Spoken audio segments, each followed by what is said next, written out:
সুখী ছিলাম। আল্লাহ জানি তুমি আমার রেগে গেছো, কারণ আমি ফজরের নামাজ পড়তাম না।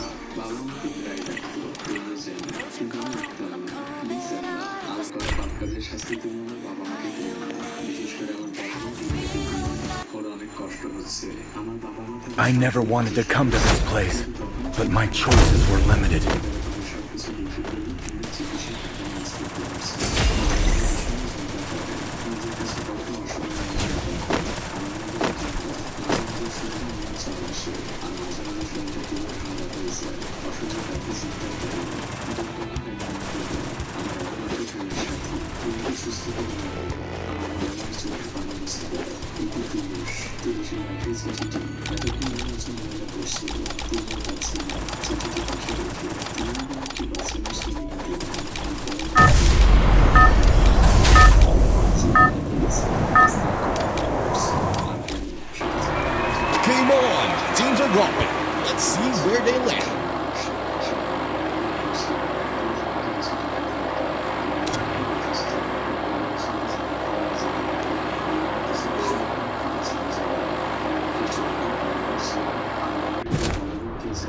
সেই সাস্কিয়া, সে তখন ছোট মুখে বলে, একটা বছর মাত্র স্বামীর সময় আমাদের পরিবারের জন্য অনেক কিছু করেছে, একমাত্র স্বামী বেঁচে নেই। আর সেই প্রতিদিন শুধু প্লেস টাকা খরচে তো এসেছিস, এটা মনে করে থাকি বুঝে এসেছিস। সাস্কিয়া ছোট মুখে আমাকে অনুভব করে, নাকি বাচ্চার জন্য কিন্তু কোনো লাভ হয় না।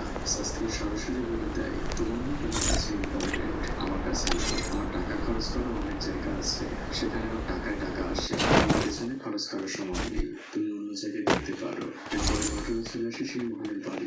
সেই কালো সম্পদ লোকটি মহলেরই অ্যাসিস্ট্যান্ট, তিনি লোকটিকে বুঝিয়ে দিচ্ছেন, এই চিঠিটি তুমি খুব সাবধানে রেখে আসবে। তখন লোকটি বলে, মাথার পরীক্ষায় এত বড় ব্যাপার করছেন, আপনি সরাসরি গেলেই তো পারেন। মহিলাটি কিছুক্ষণ চুপ করে থাকে, তারপর তিনি বলেন, শুধু মাথায় এটা রাখবে, তোমাকে যেন কেউ দেখতে না পায়। দেখে আসবে। লোকটি বলে, ঠিক আছে ম্যাম। এরপরে মডেলটি বেশ কিছুক্ষণ থাকে, দৃশ্য পরিবর্তন।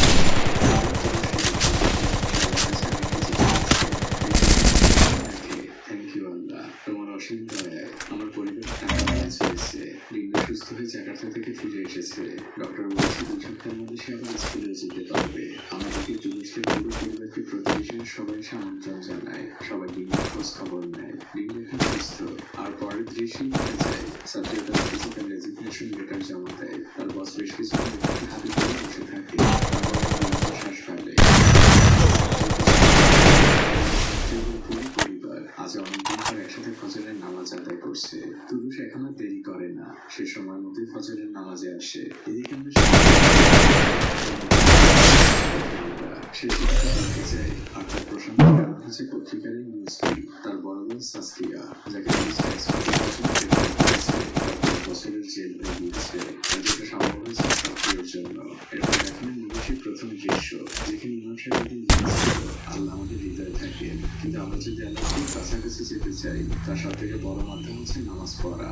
নামাজ বা প্রার্থনার সময় আমরা আমাদের সৃষ্টিকর্তার সব থেকে কাছে যাই, দৃশ্য পরিবর্তন হয়। সেই পোস্টম্যান টুলুসের বাড়ির সামনে দিয়ে যাচ্ছিল, বাচ্চা ছিল টুলুস, আল্লাহর কাছে লেখা সেই থ্যাংক ইউ চিঠিটি নিয়ে দৌড়েছিল, আর পোস্টম্যান যাচ্ছিল।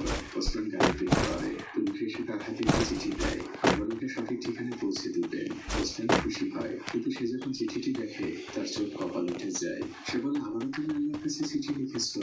টুলুস বলে, হ্যাঁ, আল্লাহকে ধন্যবাদ দিয়েছি, তিনি আমার সকল সমস্যার সমাধান করে দিয়েছেন। আর এই চিঠির দৃশ্যের মধ্যে দিয়ে শেষ হয়ে যায়। আমি জানি আমার মতো আপনাদের অনেকেরই ফিল হয়, মাঝে মাঝে এমন কিছু সিচুয়েশনে মনে হয় আল্লাহ আমাদের সাথে এটা কেন করছেন, আমাদের অপরাধ। কিন্তু আজকের মুভিটি দেখার পরে মনে হচ্ছে তিনি তো আমাদের পরীক্ষা নেন, আর এই পৃথিবীটা তো আমাদের জন্য পরীক্ষারই জায়গা। আর আমাদের পুরো জীবনটা সেই পরীক্ষার প্রশ্ন, আর পরীক্ষার প্রশ্ন তো কখনো সহজ হয় না, তাহলে তো সবাই পাস করতো। আর আল্লাহ যাদের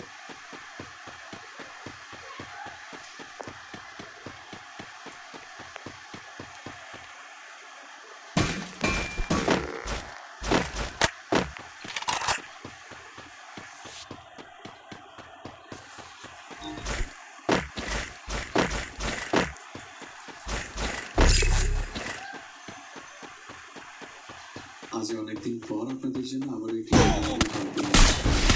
মুভিগুলো কতটা বাস্তবধর্মী হয় তা মাঝে অনেকদিন পর আমাদের একটি ইরানি মুভির গল্প নিয়ে আসলাম। ইরানি মুভিগুলো বাস্তব ধর্ম হয়, তা এখন আপনারা প্রায় সবাই জানেন। এই বাস্তব গল্প কিন্তু খুবই করেছে।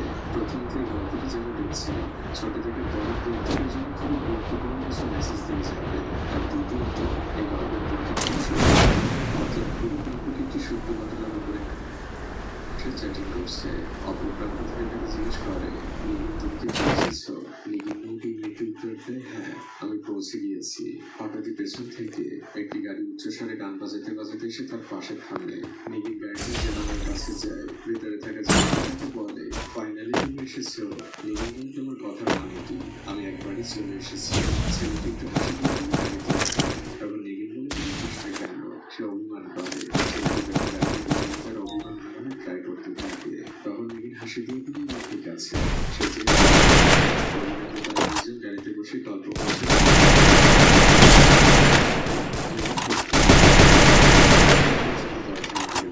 ইউনিভার্সিটি পরে বলে না, ইউনিভার্সিটি তো দূরের কথা, আমি হাই স্কুলেও যেতে পারি না। তখন নিখিল তার ছেলে করে বলে, এই জন্য তুমি অনেক কথা মানে বোঝো না। পরে বলে ইউনিভার্সিটিতে না শিক্ষিত হওয়া যায় না, তাদেরকে কি অশিক্ষিতই তুমি এই জন্য একদম অতিষ্ঠ করে রেখেছে। পাবলিক ইউনিভার্সিটিতে পড়ি, সারাদিন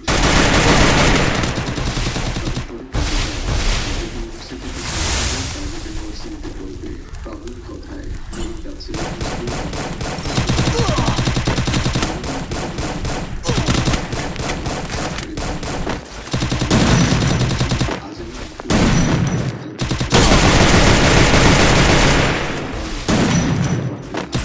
Double kill. স্বাধীনভাবে উপভোগ করবো।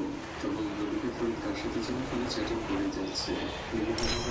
কোনো কথাই টেনশন হচ্ছে না। ফরিদ বলে, শুনছি, কিন্তু তখন এদিকে লুকিং গ্লাসে লক্ষ্য করা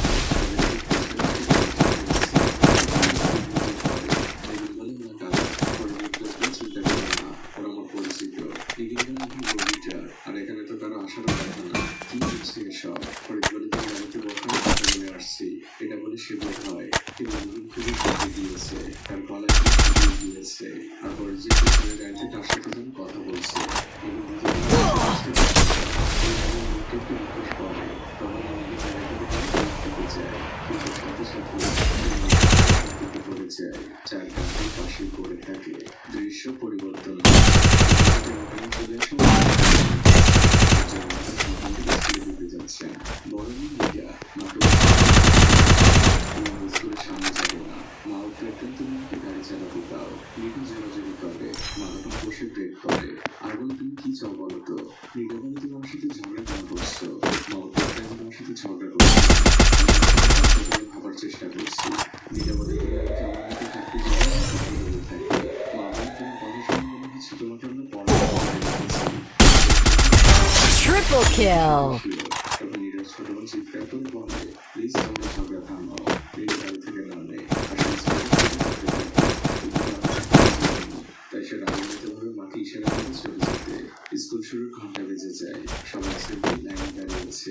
প্রধান শিক্ষিকা সবার উদ্দেশ্যে বক্তব্য দিচ্ছেন। তিনি বলেন, গত বছর আমাদের স্কুল থেকে নীলা এবং রাজি ম্যাকালেন পিরিয়ডে ফাইনালে গিয়েছিল, কিন্তু আনফরচুনেটলি তারা জিততে পারেনি। আর মাত্র কয়েকদিন পরে আবারও সেই ম্যাকালেন পিরিয়ড। আমি চাই তোমরা সবাই অংশগ্রহণ করো। তখন লাইনে অংশগ্রহণ করা Quadra kill. Sit down. Your team's absolutely on fire. ক্লাসের স্টুডেন্টদের জন্য একটি ভালো খবর দিই। তোমরা যদি কেউ এই প্রতিযোগিতায় প্রথম হও আর গভর্নমেন্ট যেত, তাহলে তোমাদের ইউনিভার্সিটি ভর্তি পরীক্ষা দেওয়ার দরকার হবে না, তোমরা সরাসরি ভর্তি হওয়ার সুযোগ পাবে। তখন সেই মেয়েটি মাসা আবারও বলে ওঠে, ম্যাম দিনের শুরুতে খারাপ খবরটা না দিলে হয় না। মাসার সামনে দাঁড়িয়ে থাকা তার best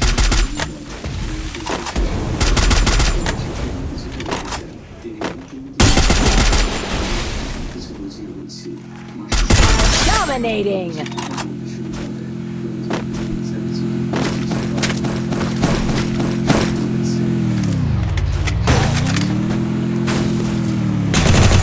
What do you wait?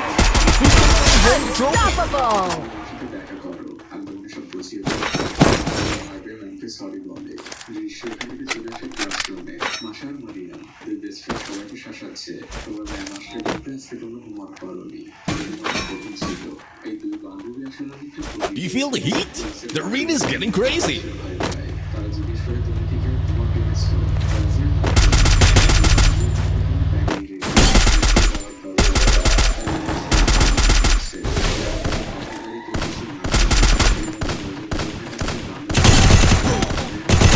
Rampage!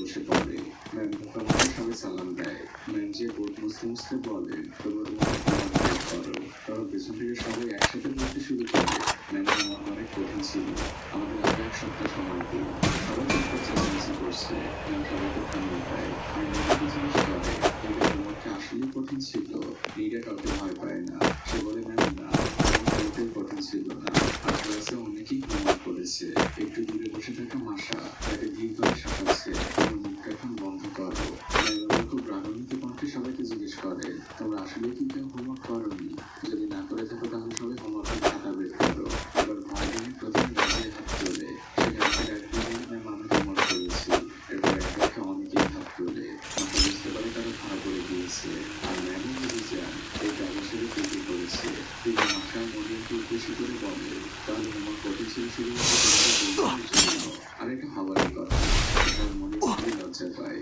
Ma'am বোর্ডে একটা অঙ্ক দিচ্ছিলেন তারপর তিনি বলেন এটা সলভ করতে পারবে কে রাজা আর নীলা দুজনেই হাত তোলে ম্যাম নীলাকে ডাক দেয় নীলা বোর্ডে ম্যাথটা সলভ করছিল সবাই বোর্ডের দিকে তাকিয়ে আছে ম্যাথ শেষ হয় ম্যাম সবাইকে বলে হাতটা দিতে আর তারপর তিনি বলেন এই ম্যাথে একটু ভুল রয়েছে কেউ কি পারবে সেটা সলভ করতে রাজি হাত তোলে ম্যাম তাকে ডাক দেয় আর রাজি এসে ম্যাথটা আবার সলভ করতে থাকে ম্যাম বলে এবার ঠিক আছে নীলা বলে আমি বুঝতে পেরেছি আমি একটি মাইনাস ভুল করেছি ম্যাম এবার সবাইকে হাততালি দিতে বলে ক্লাস শেষে বিদায়ের সময় নীলা চুপচাপ বসেছিল তখন রাজি হাতে দুটো কেক নিয়ে আসে একটা নিজের জন্য একটা নীলার জন্য নীলা বলে আমার ক্ষুধা নেই রাজি বলে এটা আমি তোমার জন্য এনেছি নীলা কেকটি রাখে তিনি সামনে বসে আছে রাজি নীলাকে বলে তোমাকে একটা প্রশ্ন করো সবাই তো ম্যাথ অনেক ভয় পায় কিন্তু তুমি এত ভালো পারো কিভাবে নীলা বলে আমিও ম্যাথ ভয় পাই কিন্তু আমার তাই বাধ্য হয়ে আমাকে পড়াশোনা করতে হয় আর পড়াশোনা করতেও আমার একদমই ভালো লাগে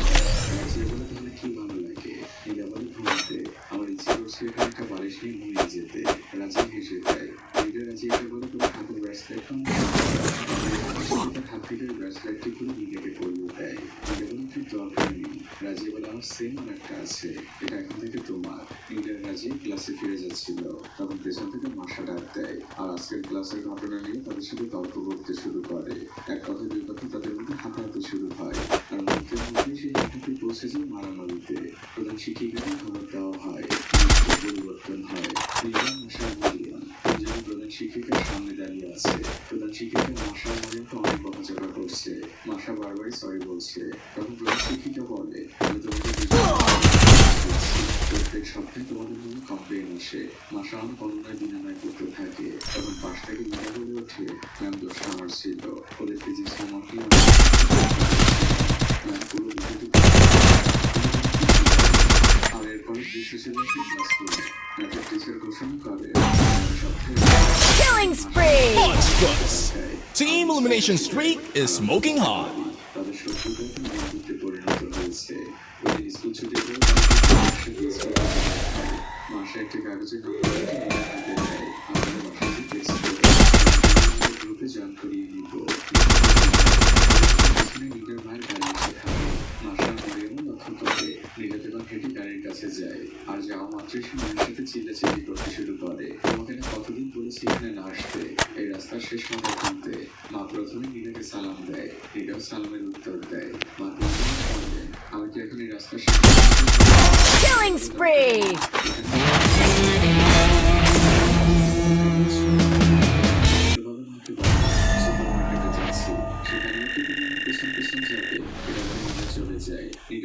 দোকানের মধ্যে ঢোকে আর বলে আমার ফোনটি দিন নীলা নামে রাখা আছে নীলা একটি কেকের প্যাকেট দিয়ে বলে আজ আমি টাকা আনিনি এটা রেখে দিন কাল আমি টাকা দিয়ে নিয়ে যাবো দোকানের ছেলেটিকে লজ্জা খুঁজে যাবো আপনার টাকা